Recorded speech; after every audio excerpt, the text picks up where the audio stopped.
नमस्कार, आकाशवाणी से प्रस्तुत है समाचार संध्या।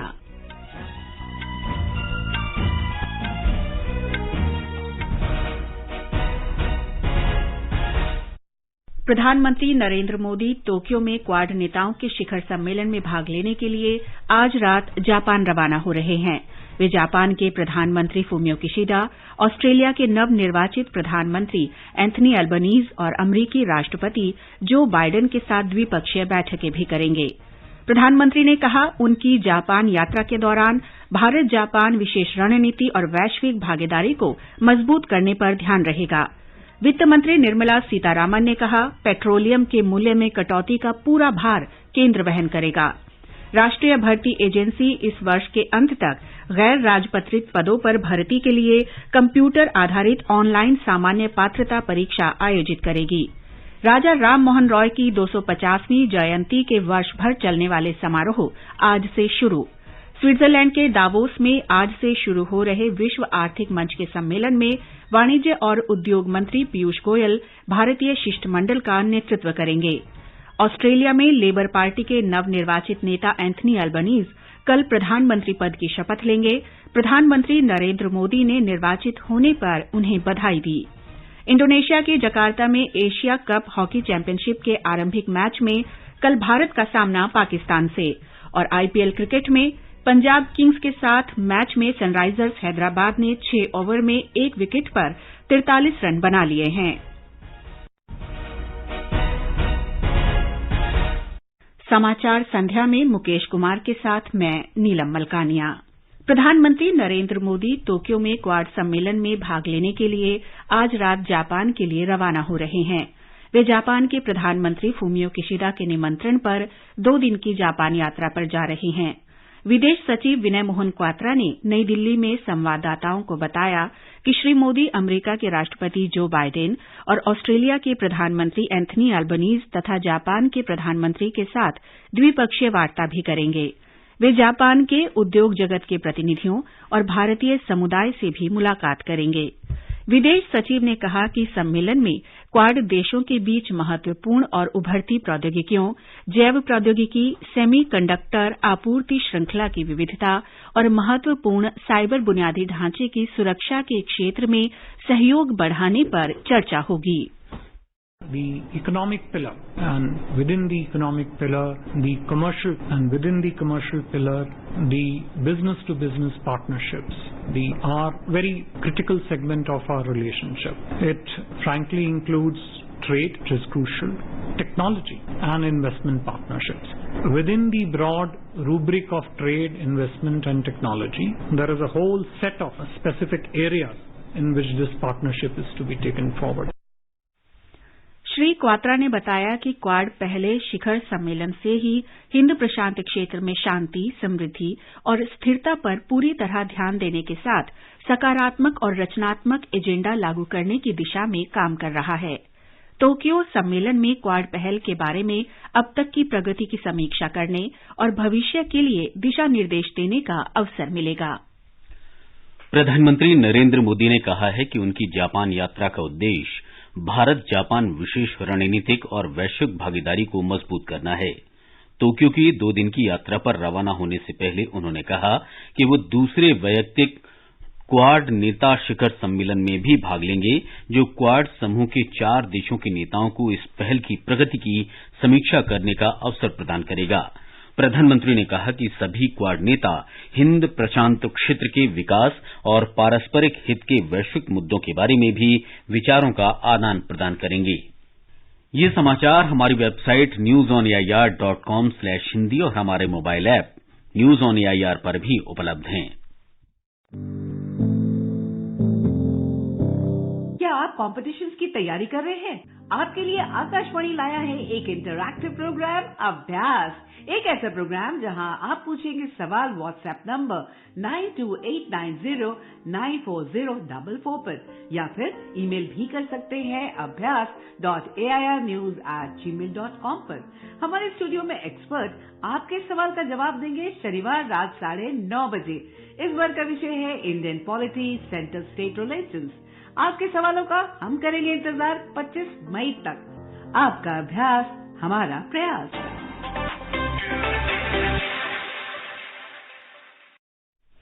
समाचार संध्या में आपका फिर स्वागत है। वित्त मंत्री निर्मला सीतारामन ने आज कहा कि पेट्रोल पर 8 रुपये प्रति लीटर और डीजल पर 6 रुपये प्रति लीटर की उत्पाद शुल्क कटौती पूरी तरह से सड़क और बुनियादी ढांचा उपकर RIC से ली गई है। सुश्री सीतारामन ने ट्विटर पर कहा कि पिछले वर्ष नवंबर में पेट्रोल के मूल्य में 5 रुपये और डीजल में 10 रुपये प्रति लीटर की कमी भी RIC से ली गई थी। पेट्रोल और डीजल के उत्पाद शुल्क में आधार उत्पाद शुल्क, विशेष अतिरिक्त उत्पाद शुल्क, सड़क और बुनियादी ढांचा उपकर तथा कृषि और बुनियादी ढांचा विकास उपकर शामिल हैं। एक रिपोर्ट। राज्यों के साथ साझा किए जाने वाले आधार उत्पाद शुल्क में कोई परिवर्तन नहीं किया गया है, इसलिए पिछले वर्ष नवंबर और कल की कटौती का पूरा भार केंद्र वहन करेगा। पेट्रोल और डीजल के उत्पाद शुल्क में कल की कटौती से केंद्र पर एक वर्ष में 1 लाख करोड़ रुपए का भार आएगा। पिछले साल नवंबर की कटौती से केंद्र पर 1,20,000 करोड़ रुपए का भार पड़ा। राष्ट्रीय जनतांत्रिक गठबंधन सरकार ने 24.85 लाख करोड़ रुपए खाद्य पदार्थ, ईंधन और उर्वरक की सब्सिडी और 26.3 लाख करोड़ रुपए पूंजी निर्माण पर खर्च किए हैं। इसकी तुलना में संयुक्त प्रगतिशील गठबंधन सरकार के 10 वर्ष के शासन के दौरान सब्सिडी पर केवल 13.9 लाख करोड़ रुपए खर्च किए गए थे। समाचार कक्ष से शिव प्रकाश मिश्र। प्रधानमंत्री नरेंद्र मोदी ने कहा है कि पेट्रोल और डीजल के मूल्यों में कमी होने का विभिन्न क्षेत्रों पर सकारात्मक असर पड़ेगा। श्री मोदी ने ट्वीट संदेश में कहा कि इससे नागरिकों को राहत मिलेगी और उनका जीवन आसान होगा। प्रधानमंत्री उज्ज्वला योजना के लाभार्थियों को प्रति सिलेंडर 200 रुपए की सब्सिडी दिए जाने की घोषणा पर प्रधानमंत्री ने कहा कि इस फैसले से घर के बजट में बहुत आसानी होगी। अखिल भारतीय व्यापार संघ ने सरकार के इस फैसले का स्वागत किया है।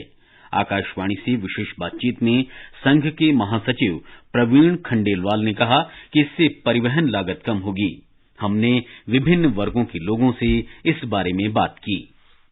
मेरा नाम वसीम है, मैं दिल्ली से हूँ। मेरा कहना यह है कि जो केंद्र सरकार द्वारा ये पेट्रोल और डीजल पर एक्साइज ड्यूटी कम की गई है, जिससे 7-8-9 रुपया जो पेट्रोल और डीजल के दामों में कमी आई है, वो बहुत अच्छा कदम है, जिससे लोगों को इस महंगाई वाले दौर में काफी राहत मिलने वाली है। और पेट्रोलियम के दाम कम होने से जाहिर है ट्रांसपोर्टेशन चार्जेस भी कम होंगे, जिससे आने वाले वक्त में लोगों के लिए फल, सब्जियां और रोजमर्रा की जरूरत की चीजों में भी गिरावट देखने को मिलेगी। मैं कुबेर शर्मा दिल्ली से बात कर रहा हूँ। बहुत खुश हूँ कि सरकार ने तेल की कीमतों में कमी कर दी है। पेट्रोल डीजल पर एक्साइज ड्यूटी घटाकर देश की जनता को केंद्र सरकार ने बड़ी राहत दी है। यह केंद्र सरकार का एक साहसिक फैसला है। तेल के मूल्यों में कटौती के केंद्र सरकार के फैसले का देश भर में स्वागत किया गया है। राजस्थान में बूंदी जिले के बोरखंडी निवासी प्रेमराज ने कहा कि इस कटौती से आम आदमी को राहत मिलेगी। सवाई माधोपुर के हुसैन ने कहा कि मूल्यों में कमी से आम जनता को महंगाई से राहत मिलेगी। जम्मू कश्मीर में बनिहाल के लोगों ने पेट्रोल, डीजल और उज्ज्वला योजना में मिलने वाले सिलेंडर के मूल्य में कमी पर प्रसन्नता व्यक्त की है। मैं शाहनवाज खांडे, ये जो उज्ज्वला स्कीम के तहत सरकार ने फैसला लिया है कि 200 रुपए इसमें सब्सिडी आएगी और पेट्रोल डीजल में भी ये कमी आई है, तो सरकार ने जो निर्णय लिया है इसका हम तहे दिल से शुक्रिया अदा करते हैं। नजीर अहमद दरैथर बानिहाल का रहने वाला हूँ, डोली गांव का। बहुत फायदा है, ये गवर्नमेंट ने अच्छी बात की है और हर किसी को मिलना चाहिए। बहुत शुक्रिया करते हैं सरकार के लिए। 200 रुपया हर किसी गरीब को मिलेगा। ऊधमपुर के लोगों ने भी मूल्यों में कटौती पर प्रसन्नता व्यक्त की। ओबियसली अच्छा लग रहा है, काफी राहत मिली है लोगों को। काफी दिनों से लोगों ने एक गवर्नमेंट के ऊपर एक प्रश्न चिन्ह लगा के रखा था कि तेल को सस्ता क्यों नहीं करते हैं। काफी रिलीफ महसूस कर रहे हैं। ये बहुत अच्छा स्टेप है लोगों के लिए। फिलहाल बहुत राहत की बात है। पेट्रोल और डीजल के दाम सस्ते होने से लोगों को बहुत फायदा होगा। जो 9 रुपए जो हमारा ये पेट्रोल और 7 रुपए डीजल जो सस्ता हुआ है, तो ये हमें बहुत एक साई ऑफ रिलैक्स है। ये हमारे जो पॉकेट जो है उस पर बड़ा अच्छा असर पड़ने वाला है। ये एक बड़ा तोहफा है मोदी सरकार का, और जिस तरह से एक्साइज ड्यूटी को कम किया है, आने वाले समय में हमें और ज्यादा उम्मीदें हैं मोदी सरकार से कि आने वाले टाइम पे और ज्यादा गिरावट देखने को मिलेगी पेट्रोल और डीजल के दामों में। बिहार के मुख्यमंत्री नीतीश कुमार ने पेट्रोल और डीजल के मूल्य कम करने के केंद्र सरकार के फैसले का स्वागत किया है। मुख्यमंत्री ने आज पटना में पत्रकारों से बातचीत में कहा कि ये आम लोगों के हित में ही सही कदम है।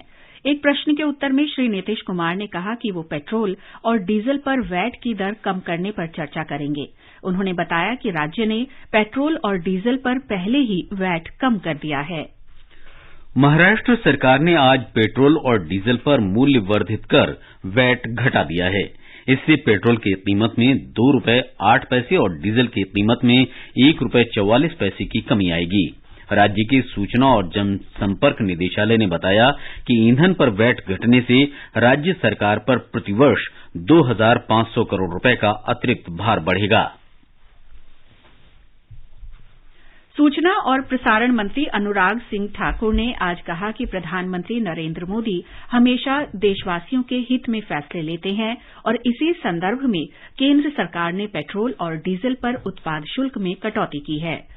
श्री ठाकुर ने हिमाचल प्रदेश के कांगड़ा जिले में गग्गल हवाई अड्डे पर संवाददाताओं से कहा कि दुनिया भर में कच्चे तेल के दाम लगातार बढ़ रहे हैं और केंद्र सरकार ने केवल आम आदमी को राहत देने के लिए ये ऐतिहासिक फैसला किया है। उन्होंने आशा व्यक्त की कि इस बार विपक्ष द्वारा शासित राज्यों में भी कर कटौती कर आम आदमी को राहत दी जाएगी। आगे बढ़ने से पहले मुख्य समाचारों पर एक नजर।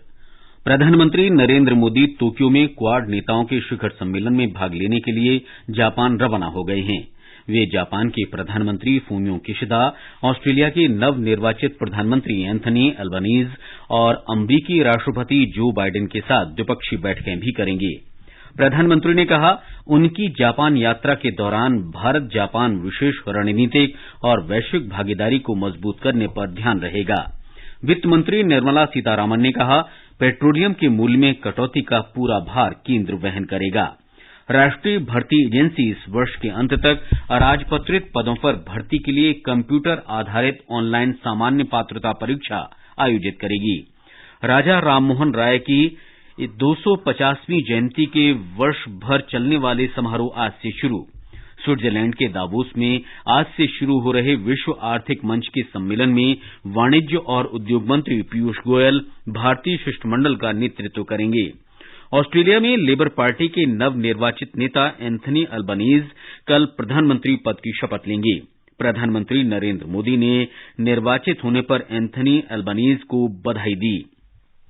इंडोनेशिया के जकार्ता में एशिया कप हॉकी चैंपियनशिप के आरंभिक मैच में कल भारत का सामना पाकिस्तान से और आईपीएल क्रिकेट में पंजाब किंग्स के साथ मैच में सनराइजर्स हैदराबाद ने 8 ओवर और 3 गेंद में 2 विकेट पर 61 रन बना लिए हैं।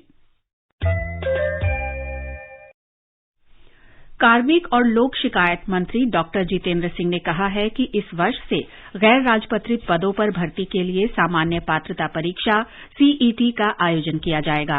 कार्मिक और प्रशिक्षण विभाग डीओपीटी के अंतर्गत सभी 6 स्वायत्त निकायों की आज नई दिल्ली में संयुक्त बैठक हुई। बैठक की अध्यक्षता करते हुए श्री सिंह ने कहा कि डीओपीटी के तहत राष्ट्रीय भर्ती एजेंसी एनआरए वर्ष के अंत तक गैर राजपत्रित पदों के लिए कंप्यूटर आधारित ऑनलाइन सामान्य पात्रता परीक्षा सीईटी आयोजित करने की तैयारी कर रही है। उन्होंने बताया कि ये परीक्षा देश के प्रत्येक जिले में कम से कम एक परीक्षा केंद्र पर होगी। डॉक्टर सिंह ने कहा कि डीओपीटी द्वारा सीईटी नौकरी के इच्छुक युवा उम्मीदवारों के लिए भर्ती में आसानी लाने के लिए एक महत्वपूर्ण सुधार है और ये युवाओं के लिए, विशेष रूप से दूर दराज के लोगों के लिए एक बड़ा वरदान साबित होगा। उन्होंने कहा कि शुरुआत में परीक्षा हिंदी और अंग्रेजी सहित 12 भाषाओं में आयोजित की जाएगी। बाद में संविधान की 8वीं अनुसूची में उल्लिखित सभी भाषाओं में ये परीक्षा आयोजित होगी। राजा राममोहन रॉय की 250वीं जयंती के वर्ष भर चलने वाले समारोह आज से शुरू हो गए। आजादी का अमृत महोत्सव के अंतर्गत केंद्रीय संस्कृति मंत्रालय आज से अगले वर्ष 22 मई तक राजा राममोहन रॉय की 250वीं जयंती मनाएगा। उद्घाटन समारोह कोलकाता में राजा राममोहन रॉय पुस्तकालय प्रतिष्ठान, सॉल्ट लेक और विज्ञान नगरी परीक्षागृह में आयोजित किया गया है। समारोह में केंद्रीय मंत्री जी किशन रेड्डी और पश्चिम बंगाल के राज्यपाल जगदीप धनखड़ शामिल होंगे। ये समाचार आकाशवाणी से प्रसारित किए जा रहे हैं। ताजा समाचार जानने के लिए आप हमारे Twitter handle @AIR News Hindi को फॉलो कर सकते हैं। ये आकाशवाणी है। विश्व आर्थिक मंच का वार्षिक सम्मेलन आज स्विट्जरलैंड के दावोस में शुरू होगा। वाणिज्य और उद्योग मंत्री पीयूष गोयल 5 दिन के इस सम्मेलन में भारतीय शिष्टमंडल का नेतृत्व करेंगे। शिष्टमंडल में स्वास्थ्य और परिवार कल्याण मंत्री मनसुख मांडविया, पेट्रोलियम और प्राकृतिक गैस मंत्री हरदीप सिंह पुरी तथा 6 राज्यों मध्य प्रदेश, तमिलनाडु, आंध्र प्रदेश, महाराष्ट्र, कर्नाटक और तेलंगाना के मुख्यमंत्री तथा वरिष्ठ मंत्रीगण शामिल हैं। कई उद्योगपति भी शिष्टमंडल का हिस्सा हैं। ऑस्ट्रेलिया में लेबर पार्टी के नवनिर्वाचित नेता एंथनी अल्बनीज को कल प्रधानमंत्री के रूप में शपथ दिलाई जाएगी। लिबरल नेशनल गठबंधन के अध्यक्ष निवर्तमान प्रधानमंत्री स्कॉट मॉरिसन ने हार स्वीकार करते हुए जनता के प्रति आभार व्यक्त किया है। प्रधानमंत्री नरेंद्र मोदी ने निर्वाचित होने पर एंथनी अल्बनीज को बधाई दी है। ऑस्ट्रेलिया में लगभग 10 वर्ष बाद श्री अल्बनीज लेबर पार्टी की सरकार बनाएंगे। उन्होंने जलवायु नीति पर बड़ा बदलाव लागू करके देश को नई दिशा देने का वादा किया है। आज अंतर्राष्ट्रीय जैव विविधता दिवस है। जैव विविधता शब्द का अर्थ पृथ्वी पर जीवन की विविधता और परिवर्तनशीलता है। संयुक्त राष्ट्र महासभा ने दिसंबर 2000 में 22 मई को अंतर्राष्ट्रीय जैव विविधता दिवस के रूप में मनाने का निर्णय लिया था। इस वर्ष के अंतर्राष्ट्रीय जैव विविधता दिवस का विषय है सभी के जीवन के लिए एक साझा भविष्य का निर्माण। आकाशवाणी से विशेष बातचीत में प्रसिद्ध पर्यावरणविद प्रोफेसर सीके वार्ष्णेय ने कहा कि जैव विविधता जीवन का आधार है। आज 22 मई को अंतर्राष्ट्रीय जैविक विविधता दिन मनाया जाता है। इसका तात्पर्य ये है कि सब लोगों को अच्छी तरीके से बताना और उसका प्रचार करना कि हमारा जीवन जीव विविधता के ऊपर निर्भर करता है। हमारी पृथ्वी ही ऐसी जगह है जहाँ पर जीव जंतु रहते हैं और ये सारे जीव जंतु आपस में एक ऐसा जाल बनाते हैं जिसमें सब एक दूसरे के पूरक होते हैं और इनकी जो कार्यविधि होती है उसके कारण हमको शुद्ध पानी, शुद्ध हवा और भूमि की उर्वरकता प्राप्त होती है, जिससे हमारे जीव जंतु, जंगल और हर किस्म की पौधे उगते हैं। प्रोफेसर वार्ष्णेय ने यह भी कहा कि कार्बन डाइऑक्साइड के अधिक उत्सर्जन के परिणाम स्वरूप ग्लोबल वार्मिंग हो रही है। उन्होंने कहा कि केवल अधिक पेड़ लगाने से ही पृथ्वी को बढ़ते तापमान से बचाया जा सकता है। राजस्थान के बूंदी जिले में रामगढ़ विषधारी बाघ संरक्षण अभयारण्य जैव विविधता की दृष्टि से बहुत समृद्ध है। इसे हाल ही में बाघ संरक्षित क्षेत्र घोषित किया गया था। ये देश का 52वां बाघ संरक्षित क्षेत्र है। इस अभयारण्य में पिछले 2 वर्षों में जानवरों की संख्या में उल्लेखनीय वृद्धि हुई है। चीतल और सांभर की संख्या 6 गुना बढ़ गई है। पिछले दिनों इस अभयारण्य में वन्य जीव गणना में 300 चीतल और 125 से अधिक सांभर मिले हैं। 2 वर्ष पहले 50 चीतल और 38 सांभर नई दिल्ली से लाए गए थे। उत्तर प्रदेश सरकार ने स्पष्ट किया है कि राशन कार्ड जमा करने या रद्द करने के संबंध में कोई नया आदेश जारी नहीं किया गया है। राज्य के खाद्य आयुक्त सौरभ बाबू ने कहा कि इस संबंध में मीडिया के एक वर्ग में आई खबरें भ्रामक और गलत हैं। उन्होंने कहा कि राशन कार्ड का सत्यापन एक नियमित प्रक्रिया है जो समय समय पर की जाती है। उन्होंने बताया कि इस संबंध में नई अर्हता तय नहीं की गई है। उन्होंने कहा कि अयोग्य कार्ड धारक से वसूली का कोई प्रावधान नहीं है और न ही इस संबंध में कोई निर्देश दिया गया है। इंडोनेशिया के जकार्ता में कल से शुरू हो रहे एशिया कप पुरुष हॉकी टूर्नामेंट में मौजूदा चैंपियन भारत कल अपने अभियान की शुरुआत करेगा। वीरेंद्र लाकड़ा की कप्तानी में भारतीय टीम पाकिस्तान के साथ खेलेगी। पूल ए में भारत, जापान, पाकिस्तान और मेजबान इंडोनेशिया और पूल बी में मलेशिया, कोरिया, ओमान और बांग्लादेश की टीम शामिल हैं। इससे पहले वर्ष 2017 में बांग्लादेश ने ढाका में भारत ने मलेशिया को हराकर खिताब जीता था। आईपीएल क्रिकेट में मुंबई के वानखेड़े स्टेडियम में पंजाब किंग्स के साथ मैच में सनराइजर्स हैदराबाद ने 10 ओवर 3 गेंद में 3 विकेट पर 76 रन बना लिए हैं। दोनों ही टीमों ने 13 मुकाबले खेलकर 6 में जीत हासिल की, लेकिन प्ले ऑफ की दौड़ से बाहर हो चुकी हैं। कल मुंबई इंडियंस ने दिल्ली कैपिटल्स को 5 विकेट से पराजित किया, जिसके बाद रॉयल चैलेंजर्स बेंगलौर ने प्ले ऑफ के लिए क्वालीफाई कर लिया। प्ले ऑफ में पहुंचने वाली अन्य टीमों में गुजरात टाइटंस शीर्ष पर, जबकि राजस्थान रॉयल दूसरे और लखनऊ सुपर जायंट्स तीसरे स्थान पर है। मुंबई की 10 वर्षीय राष्ट्रीय स्तर की स्केटर बालिका रिदम ममानिया ने एवरेस्ट आधार शिविर तक पर्वतारोहण कर रिकॉर्ड बनाया है। रिदम ममानिया ने एवरेस्ट आधार शिविर तक चढ़ाई की और इसी रास्ते से वापसी भी की। उन्होंने कुल मिलाकर लगभग 128 किलोमीटर की दूरी तय की। प्रधानमंत्री नरेंद्र मोदी ने कहा है कि उन्हें अगले सप्ताह के मन की बात कार्यक्रम के लिए कई विचार और सुझाव मिल रहे हैं।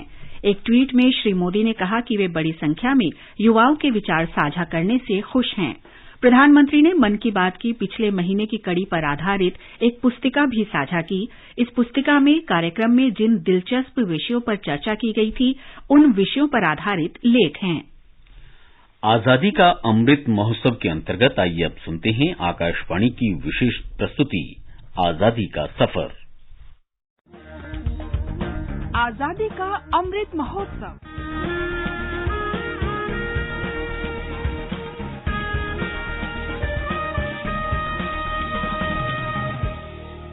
आजादी का सफर आकाशवाणी के संग। भारत का शानदार स्वाधीनता संघर्ष आधुनिक विश्व के महानतम संघर्षों में से एक है। आकाशवाणी से हम आपके लिए प्रतिदिन ला रहे हैं इस शानदार संघर्ष की झलक।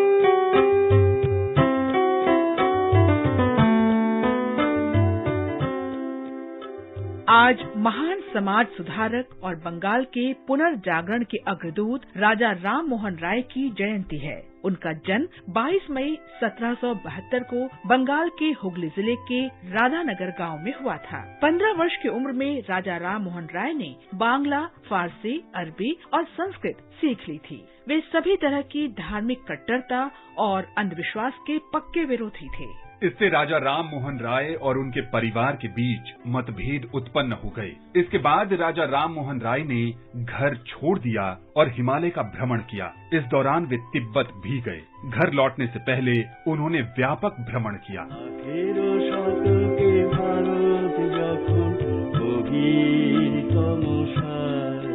घर वापस आने पर राजा राम मोहन राय के परिवार ने इस आशा में उनका विवाह कर दिया कि वे बदल जाएंगे, लेकिन इसका राजा राम मोहन राय पर कोई प्रभाव नहीं पड़ा। वे वाराणसी चले गए और वहां वेदों और उपनिषदों का गहन अध्ययन किया। 1803 में पिता की मृत्यु के बाद राजा राम मोहन राय मुर्शिदाबाद वापस आए।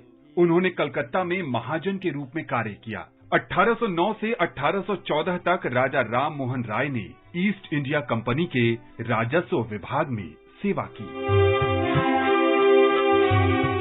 राजा राम मोहन राय ने 1814 में आत्मीय सभा बनाई। आत्मीय सभा ने समाज में सामाजिक और धार्मिक सुधार शुरू करने के प्रयास किए। राजा राम मोहन राय ने विधवा महिलाओं के पुनर्विवाह और संपत्ति में महिलाओं के अधिकार सहित महिला अधिकारों के लिए अभियान चलाया। उन्होंने सती प्रथा और बहु विवाह प्रथा का कड़ा विरोध किया। राजा राम मोहन राय ने समाज में खास तौर से महिलाओं की शिक्षा का भी समर्थन किया। 1882 में उन्होंने अंग्रेजी शिक्षा पर आधारित विद्यालय की स्थापना की। राजा राम मोहन राय ने 1828 में ब्रह्मो सभा की स्थापना की। इसके माध्यम से वे धार्मिक पाखंड को बेनकाब करना चाहते थे। उनके प्रयास सफल हुए और सती प्रथा का उन्मूलन हो गया।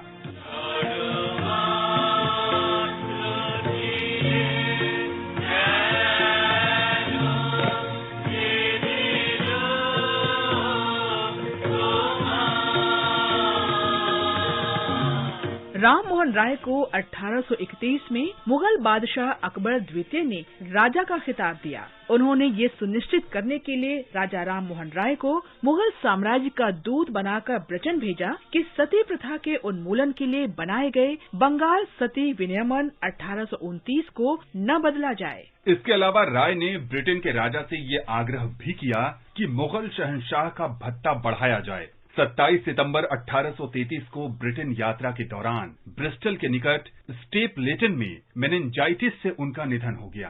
स्टेपलेटन ग्रोव्स में ही शुरू में उनको दफनाया गया। बाद में उन्हें पुनः 1843 में नजदीकी आर्नोस वेल सिमेट्री में दफनाया गया, जहां आज भी उनका मकबरा है।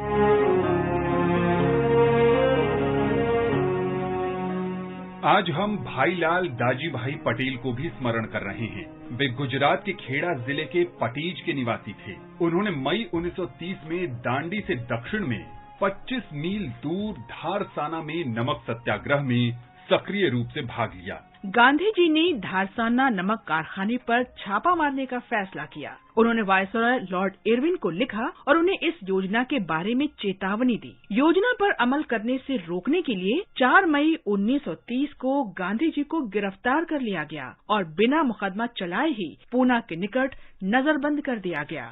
लेकिन गांधी जी की योजना के अनुसार ही धारसाना सत्याग्रह आगे बढ़ा। 76 वर्ष के सेवानिवृत्त न्यायाधीश अब्बास तैयब जी के नेतृत्व में कस्तूरबा गांधी के साथ मार्च आगे बढ़ा। धारसाना पहुंचने से पहले ही उन दोनों को गिरफ्तार कर लिया गया और 3 महीने की कैद में भेज दिया गया। उनकी गिरफ्तारी के बाद भी सत्याग्रहियों ने सरोजनी नायडू के नेतृत्व में मार्च जारी रखा, जिनमें दाजी भाई पटेल भी थे।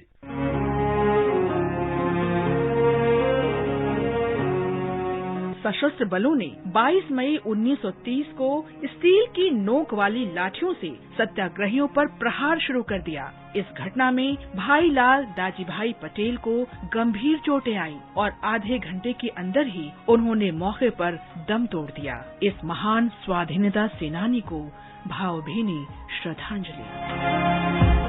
आज बस इतना ही। आजादी का सफर आकाशवाणी के संग कल फिर मिलेंगे नई कड़ी के साथ।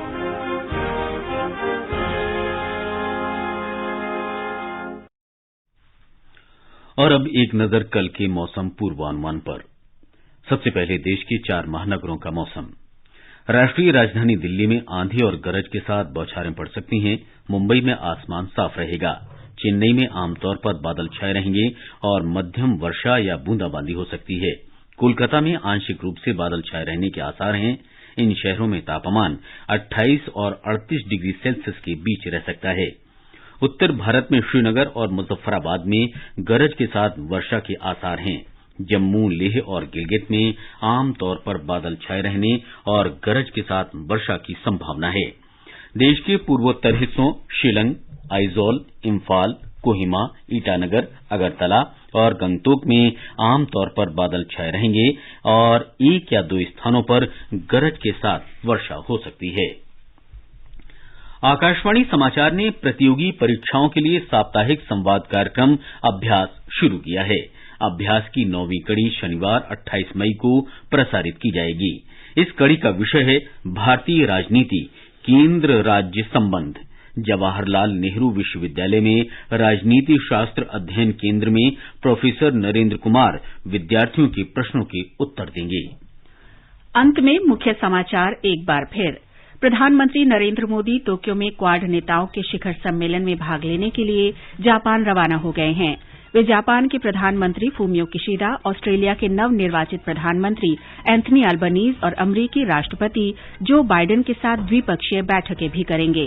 प्रधानमंत्री ने कहा, उनकी जापान यात्रा के दौरान भारत जापान विशेष रणनीति और वैश्विक भागीदारी को मजबूत करने पर ध्यान रहेगा। वित्त मंत्री निर्मला सीतारामन ने कहा, पेट्रोलियम के मूल्य में कटौती का पूरा भार केंद्र वहन करेगा। राष्ट्रीय भर्ती एजेंसी इस वर्ष के अंत तक गैर राजपत्रित पदों के लिए भर्ती के लिए कंप्यूटर आधारित ऑनलाइन सामान्य पात्रता परीक्षा आयोजित करेगी। राजा राम मोहन रॉय की 250वीं जयंती के वर्ष भर चलने वाले समारोह आज से शुरू। स्विट्जरलैंड के दावोस में आज से शुरू हो रहे विश्व आर्थिक मंच के सम्मेलन में वाणिज्य और उद्योग मंत्री पीयूष गोयल भारतीय शिष्टमंडल का नेतृत्व करेंगे। ऑस्ट्रेलिया में लेबर पार्टी के नवनिर्वाचित नेता एंथनी अल्बनीज कल प्रधानमंत्री पद की शपथ लेंगे। प्रधानमंत्री नरेंद्र मोदी ने निर्वाचित होने पर एंथनी अल्बनीज को बधाई दी। इंडोनेशिया के जकार्ता में एशिया कप हॉकी चैंपियनशिप के आरंभिक मैच में कल भारत का सामना पाकिस्तान से। और आईपीएल क्रिकेट में पंजाब किंग्स के साथ मैच में सनराइजर्स हैदराबाद ने 12 ओवर 3 गेंद में 3 विकेट पर 86 रन बना लिए हैं। इसके साथ ही समाचार संध्या का ये अंक समाप्त हुआ। नमस्कार।